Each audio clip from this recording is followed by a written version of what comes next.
Welcome. This is Bill Swartz in Scottsdale with Rideshare Redemption. My story from riches to rags to rideshare. Well, it has been an amazing week. Though driving has been up and down, the weather has been wonderful here with big storms and beautiful skies. I've been getting up at 4 a.m. with a goal of starting work by no later than 6 a.m. each morning, and I was able to get going by 5:30 a couple of days, which definitely gave me an edge. On the up and down side, I had engine light issues 2 separate days, and I had to take the Prius to the UCARS facility each time, which was frustrating.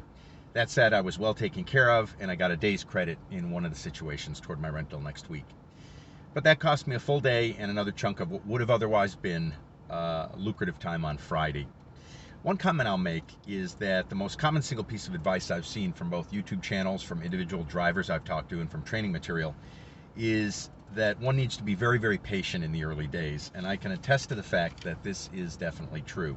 From the app giving insane directions to working through dead periods and the car issues, I can see without question that the more I settle down, relax, try not to get anxious, try not to be OCD oriented, the better off I'm going to be and the better off my passengers are going to be. And thus far, no issue warranted the dramatic anxiety that I associated with it at all. Let me provide an overview of my performance totals, costs, and profit for these first 2 weeks before I move on to the subject of today's video, which is the 4 pillars of my ride. I have not been driving on the weekends, so I can attend to personal chores like laundry and shopping and what have you.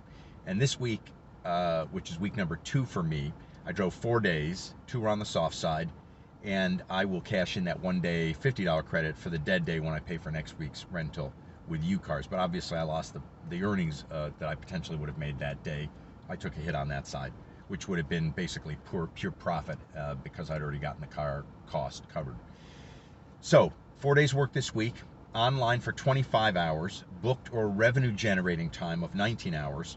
I gave 53 rides. I earned $473 total.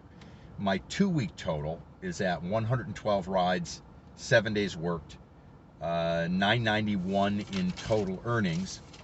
And from a cost standpoint, we are looking at $348 a week for the car, an $8 car wash, $115 in gas so far, or $860 total. I acknowledge that this more or less break-even outcome 2 weeks in, with over 50 hours driving time invested, will be regarded as unjustifiable by many folks. And I respect and I understand that perspective. But for me, however, this is nothing short of a life-transforming win in the making. I've not had a personal vehicle for all practical purposes for 7 years. I've not earned regular, reliable income at any level beyond the monthly $2,000 Social Security check I get, which I've been getting for 3 years, for that same 7-year period. So my mission is to build a simple, doable, mentally and spiritually affirming rhythm of life, which allows me to survive, housed and fed in a healthy way. And if that doesn't sound like much, then God bless. It means you have not been where I and others have in recent years. Okie dokie, enough of the old business, on to new business. The 4 pillars of my ride. I think the most important thing in my life is for me to stand for something, and then beyond that, to share what I stand for with people in the way I interact with them. Ideally, I like to share it by honoring somebody and caring for them in the ways that I know how to in the time they give me with them. I actually envision myself as a serene pool of water in a wild animal park, where all the creatures, even the natural enemies, can come down and drink from me, to see their own reflections in ways they never have before. And in looking back at them, all I see are their strengths and possibilities. The flaws and weaknesses don't show at all. And so I literally feel love for all the parts I see as a result. The 4 pillars of my ride. In the video entitled, What is My Product?, I spoke about something called Kairos, K-A-I-R-O-S, Kairos, from the teachings of Aristotle. That my product personally as a driver was going to be something beyond what is in Lyft's brochure, right? And that and that drawing from Aristotle, I would set my sights on creating a peaceful and timeless space for passengers, one which sets the stage for the phenomenon of Kairos, momentary openings in time which allow us to transcend our own limited intentions and perceive greater truth in an instant of personal discovery. I promised to think about how I would create this product or space of possibility, and I have. I've thought about it quite a bit. So just to make sure we understand the rules of engagement here, let's clarify my objective. My goal is to, in effect, build a spiritual particle accelerator in my car in the hopes an unpredictable and otherworldly, laws of physics defying event will take place, which I won't be able to measure, validate, or verify has even occurred. If that sounds a lot like marriage to you, then we'd probably get along. I kid. Seriously though, that is the goal. The good news is that the design for this product, as I'm calling it, is very concrete and real, and I believe will be effective in delivering what I have no doubt will be the single best ride experience a passenger will ever have with a rideshare driver when they ride with me. Independent of whether they want a completely silent, disengaged experience or at the other end of the spectrum are reaching out in need of true connection. So the 4 pillars of my ride, here we go. I came at this task designing a ride experience as a product which had the potential to make it possible for a personally transcendent moment for the passenger to occur. The challenge is that the passenger has not requested a special experience, hence any attempt to push, sell, or cajole them into wanting something will really make it about me instead of them. And if there's one thing I don't want to do is make this about me. Their peace of mind is my only job.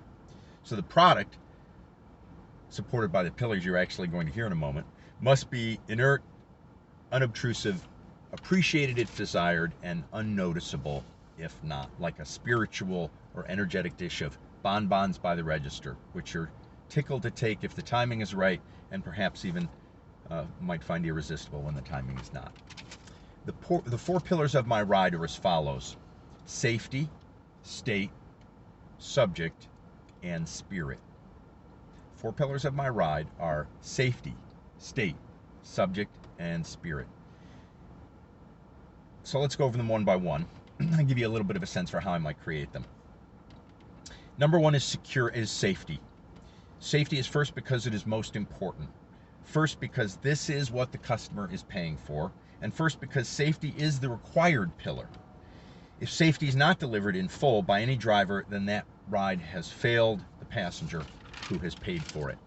The safety pillar breaks down into 4 subset components. The first is safety outside. Safety outside is the driving itself. It describes both the outcome, a safe and mishap-free ride, as well as the perceivable focused attention of the driver. My focused, calm, confident command of this safety outside piece should be obvious and observable, and at exactly what is being described when someone says you're a great driver. They don't mean, oh wow, we didn't die. They mean I felt safe in your able care. The second component of the safety pillar is safety inside. Just because it's obvious doesn't mean we don't bake it into the product in a very focused way. Though most people would say safety outside is their number 1 requirement from a driver, I feel that especially for young women and many marginalized people, the thing they fear is not related to component number 1, safety outside, it's related to safety inside. So again, not only do I want to give them nothing to worry about in terms of safety inside, I want to have a demeanor which instantly puts everyone at ease. Instantly says, this is a safe place inside, and then almost as instantly, this is a safe driver. The third component of the safety pillar is topical safety. Topical safety. This concerns the subjects I bring up and how I bring them up in those situations where a passenger would like to engage.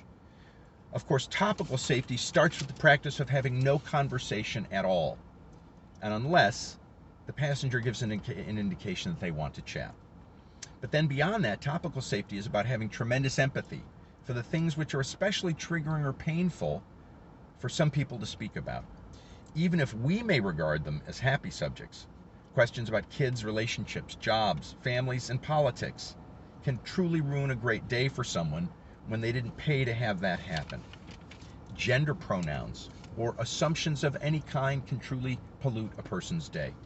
I work very hard to let my passenger open any potentially difficult door and invite me through it before I touch on things that go beyond the beautiful day, nice neighborhood they're coming from or going to, or my comments on their obvious strengths or the personal traits they take pride in. Then fourth and final subset of the safety pillar is the safety of intention. Now, of course, I don't mean please don't intend to be a serial killer. No. The passenger is not paid to be a prospect for anything. They don't want to be a prospective date, a prospective sex partner, a prospective friend, or a validator of an ego. So safety of intention is related to being free of any desire to check off any personal boxes in connection with a ride. Any personal boxes. So, as an example, I don't allow myself to seek curiosity glimpses in the mirror because to me that represents the wrong intention. I will not tell every passenger about my channel because unless it comes up and is appropriate to the conversation, I see that as, again, this personal checkbox related kind of item. So pillar number 1 is safety and is made up of outside safety, inside safety, topical safety, and intention safety. Pillar number 2 is state. State. In physics, the state of a system is a complete description of its current behavior. Energy state in physics describes a particle confined by force to a limited space. Boom! Physics comes to rideshare. In NLP, or neuro-linguistic programming, state describes our way of being at the moment. Our way of being at the moment. NLP describes hundreds of separate states, ranging from accepting, authentic, and aware, to confused, judgmental, or wrecking. We're all familiar with the term state of mind when we describe how we feel. So you can think of state very simply as the mood inside the car, where mood can describe a whole panoply of different potential effects on someone who steps into that confined space.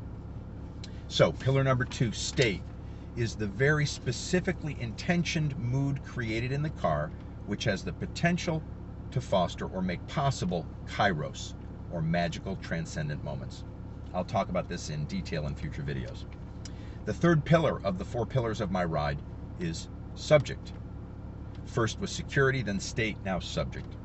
I already spoke about topical safety and sensitivity in approaching subjects of conversation. This is different from that. This involves the use of the subject and tone of the conversation as a tool or even as a musical instrument. If you think of the topic as the instruments which make beautiful sounds, such as strings, and the element of surprise in the conversation as being like loud and dramatic instruments, such as percussion and brass.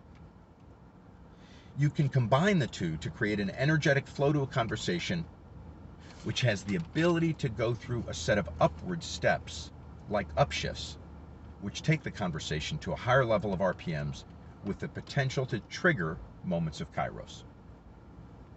The fourth and final pillar of the 4 pillars of my ride is spirit. Spirit is the one I have no control over. I used to think spirit was something I had when the world revolved around me. But now I know spirit visits us for reasons we may think we understand, but don't.